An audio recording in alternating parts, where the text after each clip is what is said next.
Sunrise Daily. Well, now we are turning our attention to an equally important subject matter. Only yesterday, there were this report about a youth corps member who had taken her own life. And there's been, the report says she left a note that there was no point, life wasn't worth living, and so she did what she did. And there are several other cases of people, I mean, you might have heard the previous ones, how things just go overboard. But it does appear as though enough attention is not being paid to some of these things. And that's why we've got Dr. Richard Adedayo here with us. He is a consultant psychiatrist and clinical psychologist. Thank you for coming on this morning, sir. Thank you. You know, that news, when there are those who heard it and just dismissed it with a wave of hand, and they've heard previous ones too, maybe could have treated it the same manner, probably because they can't relate, or maybe not somebody very close to them, so it might have just gone on. But we also have had previous cases of that. Maybe people talk about it, grieve for a few minutes, and then they move on. From your perspective, being in this profession, are we paying enough attention to this? Well, I would say no, because suicide is on the increase. In the past, people will feel that people committing suicide is so, the problem of the Western world, that Nigerians are tough, we will not think of suicide. But suicide is occurring on a daily basis now, and that's quite unfortunate. What have you seen? What causes it? There are many causes, biological causes, psychological causes, and socioeconomic causes. What do you mean so biological? It's not, yes, biological, because we know there are some areas of the brain that regulates our mood, our behavior, our emotions. So studies have shown that even suicide can run in a family, so it can be genetical. Wow. Yes. So an individual can have tendency to, when frustrated, when at edge of, of the cliff, may want to think the way of suicide. But when you say... Due to biological reasons, too. When you say it could run in the family... Yes. I know that people go to doctors, they go to dentists, they go for different things, but nobody deliberately goes to a psychologist to find out, do we have suicide already in our family? Because of the stigma. Oh. Because of the stigma. And that's why even so many cases of suicide are not being reported. So when you're even asking for data, you may discover what we have is just a tip of the iceberg. A lot of people will not want to talk about that because of the stigma associated with it. But we know that there are biological factors. Right. And that's why in the management, we don't just use psychological approaches alone. We also use medication, because some people may need medication. But I'm not saying that medicine can cure all causes of suicide. So the causes of suicide can be said to be multidimensional. But biological reasons are proven reasons worldwide. When you try to find out about, data, yes, when it comes to mental health in Nigeria, you hit a roadblock because you're wondering, when last did we do a comprehensive, representative mental health study in this country? Some say it's as far back as 2004. So what does that say about how much attention we're paying to it, how much data we even have about this? That's part of our shortcomings as a nation. Even if we are talking about data, what of even the law regulating mental health services? What we make use of is the Lunacy Act law we got from Britain. So we have the mental health bill now before the National Assembly, and this will also look into these aspects of suicide, substance abuse, so many other aspects of our mental health. So we need a law, so to say, that will even regulate our practice and our services. Who should be championing this? Yeah, the Association of Psychiatrists in Nigeria is working closely with the Senate's Committee on Health presently in this present National Assembly to see that we have a workable mental health law. How does that law address the challenge of suicide rate in Nigeria? Good question, because I said earlier that the causes of suicide can be multidimensional. I just mentioned biological causes, okay? There are also psychological causes, there are social causes. And well-known factor, too, is the issue of substance abuse, okay? Depression is said to account for about 80% of cases of suicide. Depression. Depression alone accounts for up to about 80% of cases. But is it easy to detect depression? Yes. We need more awareness, just as what we are doing now. And even beyond this, a lot of people are suffering in silence. A lot of people don't even know where to go. And we still have wrong notions about mental problems that will even make those who even want to come out, they want to remain in their corner, in their closet. So there's a lot of factor in all of it. Exactly. How does the law... Substance use is so common. Okay. A lot of people are abusing substances, tramadol, all kind of things. And then when they are frustrated, when they are hopeless, the next thing is they want to commit suicide. Okay. Now, Because the triple stand of suicide that will make an individual to think of suicide is negative feelings about self. You look at yourself, life looks so hopeless, helpless. You can't seem to see the light at the end of the tunnel. Negative feelings about one's environment. And we have lots of reasons now to think about our environment. Oh, there's no job, or no this, or no that. A lot of people are frustrated with the system.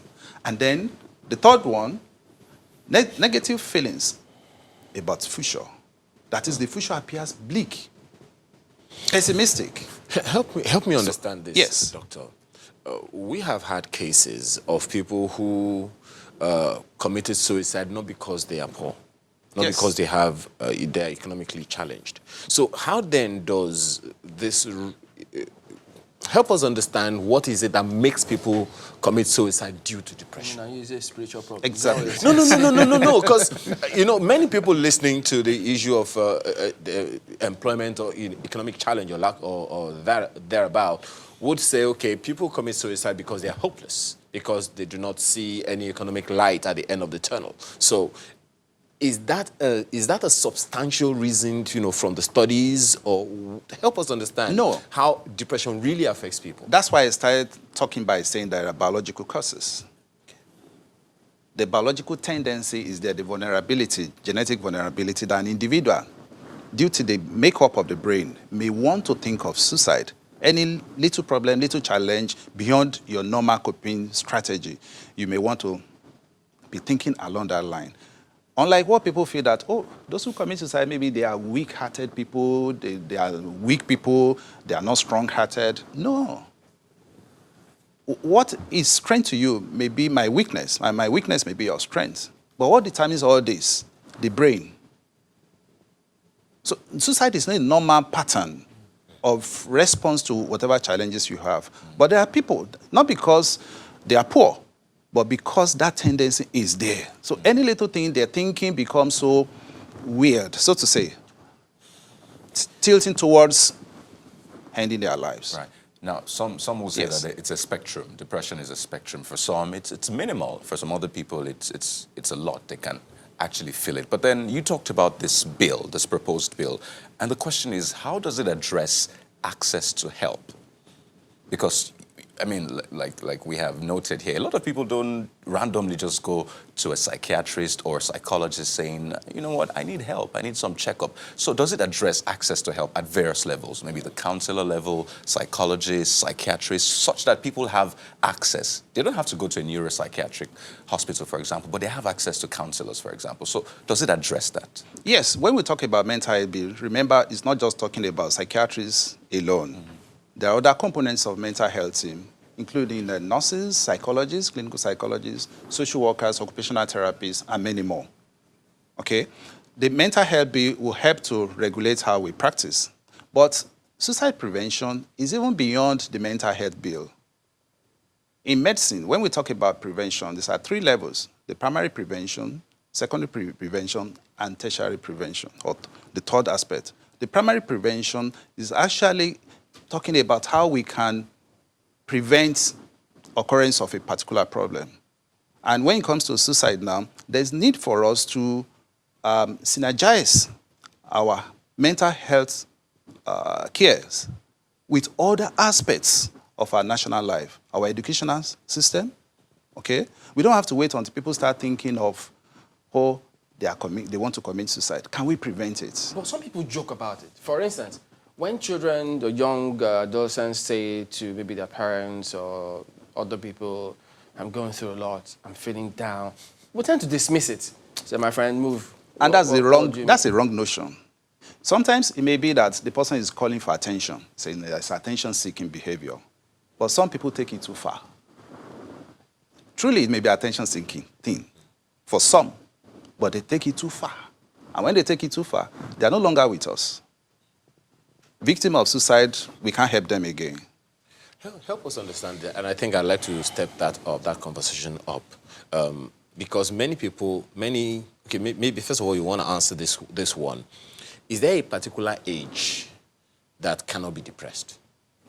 Depression affects the young, even very young adults, Very young, elderly people. like We see people now less than 10 years committing suicide. Good. Yes. Exactly. Yeah. Less Then than you- 10? the question is, what do they think about? What's their problem? Okay. Are they considering Which- house rent or school fees or whatever? which now Oh, brings dear. me to the question. That brings also to the aspect of the biological aspect I told you about earlier. Now, it also raises the question that Chamberlain asked the other time. When a child is, quote unquote, seeking attention, the child is calling attention to certain things, okay? What are the telltale signs for an environment to recognize that this child needs a special kind of attention, not just seeking attention, but really needs to be examined? Yeah, there are symptoms that we'll see that would make us to be on the alert that an individual may be having problems. Children, yeah, they may have their temper tantrums and all that, but a child who now feels unwelcome and wants to remain in his own corner, who is not really interacting as before, probably the appetite has changed, will not even want to eat. Sometimes the home environment may be considered hostile to that child and wants to go, is in school, but not so happy, not so eager to come back home. It may be the other way around too. That child does not want to go to school. The parents are forcing him to go to school, but it's not really so excited about going to school. This may be part of the warning signs. A child that used to warm up to you and be friendly with you now seems to be reserved, not really so keen about coming to you, or not really playing games or watching a cartoon or watching TV, or the one that likes playing football, is becoming a shadow of himself. We need to really see how we can befriend that child. There's so many factors involved. Parental bonding, parenting style, all these can also, in one way or the other, affect the psychological mindset of a child.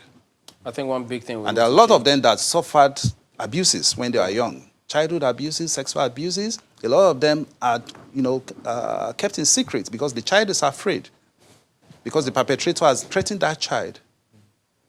I've seen a lot of young adults now who can relate back to the onset of their depression when they were 5 years, 6 years old because of sexual harassment and sexual abuse. I mean, this is scary statistics. If close to 800,000 people die by suicide every year, and they say for each of that, there are more than 20 suicide attempts. It is true. In other words, I think looking inwards, here, there's so many things we can do ourselves. Maybe the way we behave on the roads, when we drive, the kind of things we say.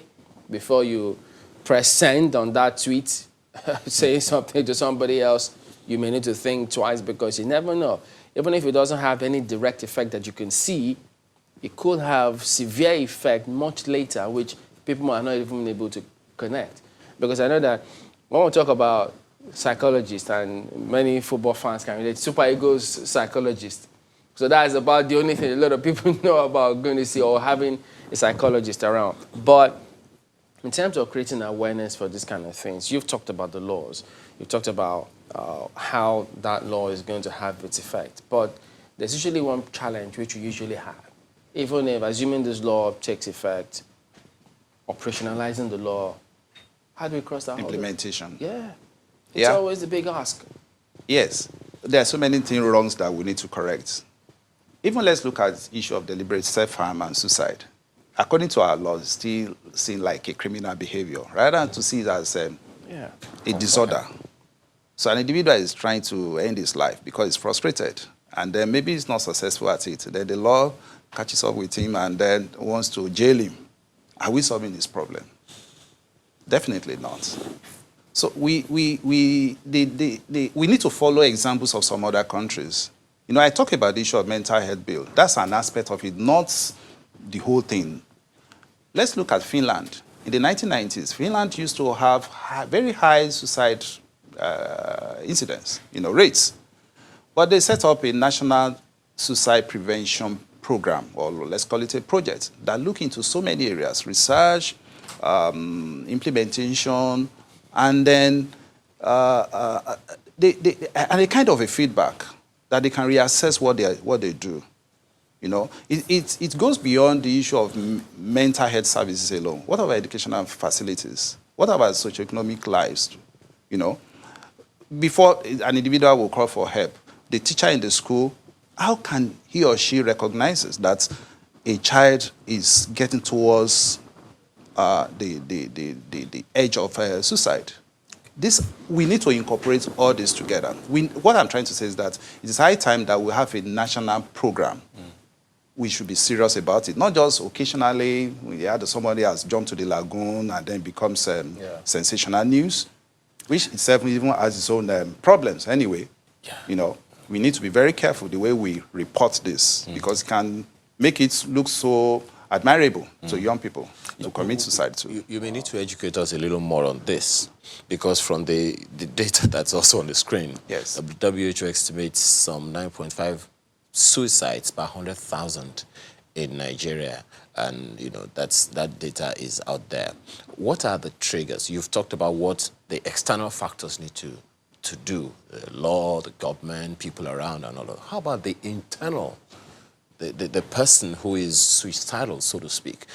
What are the triggers? What are the likely triggers that the person, to look out for? Yeah, that's why I talk about there's need for us to continue to create awareness so that people will understand what the symptoms can be. Initially I talked about the tripod stand of suicidal tendency. The negative feelings about oneself, negative feeling about one's environment.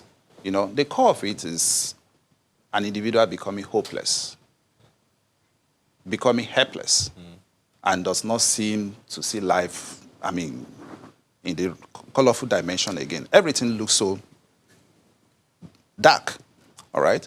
The mood is low. The person does not have desire to do those things that used to interest him or her. We call it anhedonia. Loss of interest in those things that used to be pleasurable. And then the tendency to withdraw to oneself. These are core symptoms of depression. But remember I said that depression only just accounts for 80%, not all. Substance use is also there. Some other chronic medical problems are also we do part have of a job it. of work to do. So we need to look out for each other, put your hands around people, help out. So it's something that we need to keep doing on a regular basis. Dr. Richard Adedayo is a consultant psychiatrist. Adebayo, I beg your pardon, is a consultant psychiatrist and clinical psychologist. Thank you for your time this morning. You're welcome. We're back in.